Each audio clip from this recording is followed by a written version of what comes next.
মৎস্য ও প্রাণী সম্পদ ও কৃষি মন্ত্রণালয়ের বর্তমান দায়িত্বপ্রাপ্ত মন্ত্রী মোহাম্মদ আমিনুর রশিদ বলেছেন, প্রান্তিক জনগোষ্ঠীকে স্বাবলম্বী করতে ব্ল্যাক বেঙ্গল ছাগল সম্প্রসারণের কাজ হাতে নিয়েছে সরকার। প্রতিটি জেলায় একটি করে খামার তৈরি করার পরিকল্পনা নেওয়া হয়েছে।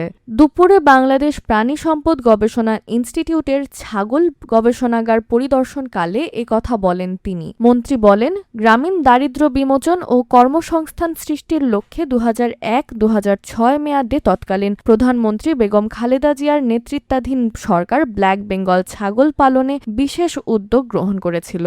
ছাগলের কৃত্রিম প্রজনন, সহজ শর্তে ঋণ প্রদান ও দরিদ্র নারীদের বিনামূল্যে ছাগল উপহার দেওয়ার মতো কর্মসূচি নিয়েছিল। তবে দুর্ভাগ্যজনকভাবে পরের সরকারগুলো রাজনৈতিক প্রতিহিংসার বশবর্তী হয়ে এ প্রকল্প পরিত্যক্ত ঘোষণা করায় বিলুপ্তির পথে এখন ব্ল্যাক বেঙ্গল। বর্তমান সরকার যেকোনো মূল্যে ব্ল্যাক বেঙ্গলের ঐতিহ্য ফিরিয়ে আনবে বলেও জানিয়েছেন তিনি আরও বলেন, মহিষ প্রজনন ধরে রাখার জন্য সরকার নানা উদ্যোগ হাতে নিয়েছে। পরে তিনি এলডিডিপি প্রকল্পের সমাপনী কর্মশালা ও নবনির্মিত বাংলাদেশ ডেইরি ডেভেলপমেন্ট বোর্ড ভবনের উদ্বোধন করেন।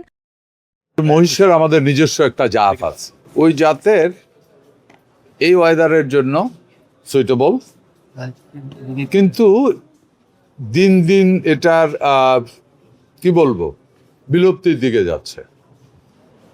সো আমরা বিভিন্ন জাতের সাথে মিক্স করে কিভাবে আরো উন্নতি করা যায় এই উন্নত জাতের ভিতরে যার দুধ বেশি হবে এবং মহিষ নিজে সুস্বাস্থ্যের অধিকারী হবে, এটার উপরে রিসার্চ শুরু হয়েছে।